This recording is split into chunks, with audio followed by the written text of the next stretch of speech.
The scream never came. That was the first sign something was wrong. On a night when the river usually whispered softly against its stone edges, a sudden metallic crack sliced through the air like a warning from the shadows. A stray street lamp flickered violently, spilling broken beams of light across an empty walkway. Empty except for one figure staggering backward, gripping the cold railing as though the world beneath his feet had shifted. And in that trembling light, for a split second, someone, moved just outside the camera's frame. The movement was too sharp to be the wind, too deliberate to be imagination. Yet when the lamplight steadied, the shadow was gone, swallowed whole by the night. People passing nearby later said they heard a sound that wasn't natural, a sharp collision followed by silence that felt almost choreographed.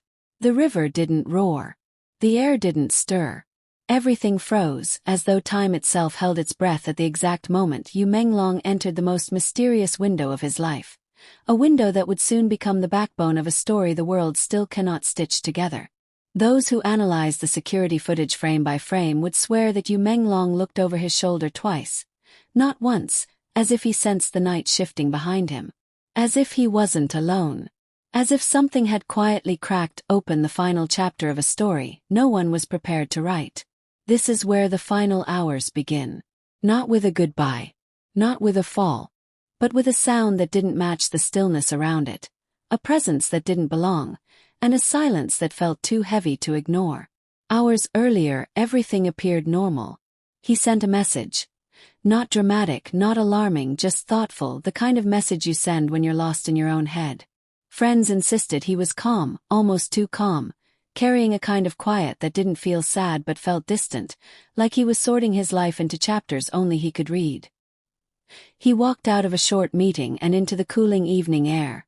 Hands tucked into his pockets, steps steady but not relaxed. A street camera caught him crossing into the open road, and behind him, barely noticeable, was a silhouette. A figure keeping just enough distance to avoid suspicion, yet close enough that fans later wondered why its presence synced perfectly with his path. People who slowed the footage down argued endlessly over the shape. A coat? A hoodie? A stranger? A watcher? Nothing was clear, but the fact remained. Yu Menglong walked that path, and someone walked behind him. The world didn't know it yet, but that grainy silhouette would become one of the most debated pieces of the timeline. Then came the 9:47 p.m. call. Short call. Sharp call. A call that flipped his expression from neutral to startled in mere seconds. A passing car's dashcam caught the exact moment his body stopped moving. His shoulders tightening. His face transforming into a mask of disbelief. He didn't shout. He didn't gesture. He simply froze. The way someone freezes when they're hearing something they were never meant to hear. The audio was never captured, but everything on his face said the same thing. He heard something that changed everything. His next steps led him toward the riverside walkway, a place known for quiet nights and empty benches, good for solitude and even better for meetings meant to stay unnoticed. People later swore he wasn't heading there casually. His walk quickened, his shoulders tensed, and though he moved forward, the footage shows him glancing diagonally behind him more than once. If he was meeting someone, he didn't look eager. If he was being followed, he didn't look surprised. It was more like he expected it. 2 sets of footprints were later found in the softened earth near the path. One was unmistakably his. The other was incomplete, half erased by moisture, half too faint to identify. Yet their direction told a story. They walked the same way, side by side, for several steps before separating. The distance between the two was too close for coincidence, and too controlled for confrontation. The final camera that captured him was an old shop security device hanging at a crooked angle, always shaking slightly whenever wind pushed against it. That night, a stronger gust rattled it, creating a ghost-like blur as Yu Menglong stepped beneath the only street lamp in sight. The lamp sputtered, flickered, then exploded into brightness. For a few seconds, its unstable glow carved deep shadows across his face, etching the kind of expression people replayed over and over trying to decode. He turned toward something outside the frame. His lips moved. His eyes widened. Not in fear, not in anger, but in recognition. Recognition mixed with disbelief. That silent moment, frozen in a grainy video clip, became the single most analyzed fragment of the entire timeline. Comment sections filled with theories. Body language breakdowns. Lip-reading attempts. Nobody agreed. Everybody believed. And the footage ended abruptly as if the night itself shut the door on the truth. Then midnight came. Witnesses described hearing a heavy clatter, metal striking metal, followed by an unnatural silence. A cyclist swore he saw two figures, too close to each other, too tense, too still. He circled back minutes later, but only one figure remained, and that figure wasn't Yu Menglong. The railing nearby looked bent, distressed, as though it had been struck with unexpected force. Some insisted it was old damage. Others insisted it was new. But every version of the story added to the mystery instead of answering it. When he was finally discovered, nothing matched cleanly. The angle, the position, the environment, all felt like pieces from different puzzles forced into the same frame. And the silence surrounding the scene grew heavier once his last text resurfaced online. Cryptic, heavy, almost prophetic. A message that fans reshaped into thousands of interpretations, each more haunting than the last.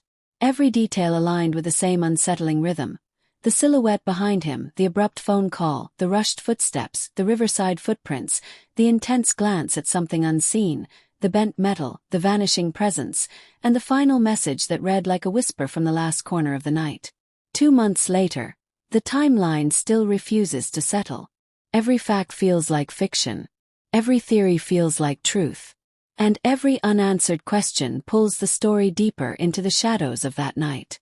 Because the most haunting part isn't the silence that followed the metallic crack. It's the feeling that something about his final hours never made it into the light. That something remains unspoken, unrecorded, unseen. And until those missing seconds surface, people will continue to examine the timeline, rewatch the footage, dissect the clues, and wonder endlessly. What really happened in Yu Menglong's final hours? The 7-second video kept replaying in Yu Menglong's mind long after the world had already seen it. The sound of electronic hospital beeps, the faint echo of hurried footsteps, Yang Mei's choked breathing. Every detail lived inside him like an unfinished nightmare. And yet, nothing haunted him more than the way the baby's fingers curled instinctively around his thumb in that exact moment the camera captured them. A gesture so small, so innocent, but so revealing that millions of strangers instantly pieced together a truth he fought desperately to protect. But what the world didn't see, what the shaky clip didn't capture, was everything that happened just seconds before the recording started. He and Yang Mei had burst through the clinic doors like two ghosts running from the world. The baby was burning up, cheeks flushed deep red, tiny chest rising and falling too fast. Yang Mei's hair stuck to her face from crying, and her hands were trembling so violently she could barely hold the baby. Yu Menglong had to take him because she couldn't trust her own strength. Her knees nearly gave out when she begged the nurse. "Please help him. Please save my baby." Those words were the first time she ever said it out loud, to anyone outside the secret circle. "My baby." And the universe, cruel and uninvited, decided to listen. Doctors rushed inside. Machines beeped. The clinic smelled of antiseptic and fear. Yu Menglong followed closely until a nurse gently blocked his way, telling him they needed space to work. He froze at the threshold, and for a moment everything inside him shattered. He wasn't allowed to protect the child now. Not with his hands, not with his presence. All he could do was wait.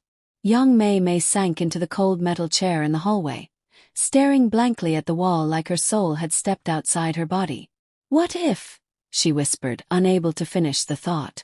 Yu Menglong knelt beside her, holding her shoulders, telling her again and again that nothing would happen, that their child would survive, that the world couldn't take him after everything they had endured. But even as he spoke, his voice cracked, not from doubt, but from the weight of how much he feared losing the one thing he never knew he wanted until he held him. And then it happened. A step, creak, the soft click of a camera. Someone hiding behind the door. Someone watching. Neither of them saw the phone pointed at them. Neither heard the faint sound of recording. They were too consumed with fear, too desperate to breathe. The world slipped their minds completely, until the nurse returned with the baby bundled in white, telling them he would be okay, telling them the fever was stabilizing. That was the moment Yu Menglong took the baby into his arms, shoulders collapsing in relief, tears sliding silently down his cheeks. Young Mei stood there watching him, her hands hovering as if she wanted to touch them both but didn't want to disturb the moment. Her breath hitched, her face wet, her lips trembling with unspoken prayers. They didn't notice the door shift open wider. They didn't notice the stranger slipping away. They didn't notice the world about to detonate. The 7-second clip uploaded online exactly 16 minutes later. By the time they strapped the baby into the car seat and drove home, unaware of the incoming tsunami, the clip had already hit 1 million views. YouTube had already re-uploaded it 100 times. Comment sections had already erupted into war zones. News outlets had already written draft headlines. And when Yu Menglong's phone finally buzzed with a frantic message from his manager, "Do not go online. It's everywhere," he understood immediately. Young Mei didn't. "Everywhere what?" she asked, clutching the baby closer. He didn't answer. He opened his phone. The clip autoplayed. He froze. Young Mei saw the baby's face, saw their faces, plastered across the trending page. Her scream was silent at first. Shock swallowed the sound. But when her breath finally returned, it tore out of her chest like a wound reopening. She covered her mouth, shaking her head, crying, "No, no, no, no. They didn't. They didn't do this." Yu Menglong held her, even though his own hands trembled. There was no hiding now. No silence that could fix it. Inside the car, the baby slept peacefully, unaware that his tiny existence had just split the internet in half. The hours that followed felt like watching a storm swallow everything they built. Their names trended in every language. Reaction videos uploaded faster than they could breathe. People live-streamed themselves crying, celebrating, accusing, theorizing. One clip showed an edit of the baby's hand grabbing Yu Menglong's thumb. Another claimed Young Mei's tears were a confession. Another accused them of lying to fans for months. Another said they were irresponsible, brave, selfish, loving. Every contradiction the world could throw. Hate poured in. Love poured in. The world poured in. And they had nowhere left to run. Back home, they sat on the floor beside the crib they had never filled before tonight. Young Mei rocked back and forth, whispering, "How can strangers decide his fate? How can they see him before he even knows who he is?" Yu Menglong took her hands and said the one truth they had both been avoiding. "We can't hide anymore. The world already knows. Now we choose how they know." And that was the moment something inside them shifted. Fear became resolve. Silence became strength. Secrets became truth. They prepared their announcement inside that small nursery with dim lights and soft blankets. No makeup. No lighting team. No script. Just them. And the child who unknowingly forced them into the light. When they pressed record, the world didn't get celebrities. It didn't get actors. It didn't get polished perfection. It got two parents holding their child, trembling but determined. Yu Menglong's voice was steady when he said, "This is our son." Young Mei's tear-filled smile carried more honesty than any interview ever had. And when the clip ended, the internet changed. People who had doubted them apologized. People who had hated them softened. People who had loved them screamed in joy. But above all, the world finally understood the truth behind those 7 seconds. The leaked video didn't expose them. It didn't break them. It didn't shame them. It freed them. And for the first time, the weight lifted from their shoulders. Their child wasn't a secret anymore. He was their miracle. And now he belonged, not to the world, but to the light they chose, not the darkness that forced itself in. This was never the end. This was the moment their real story finally began.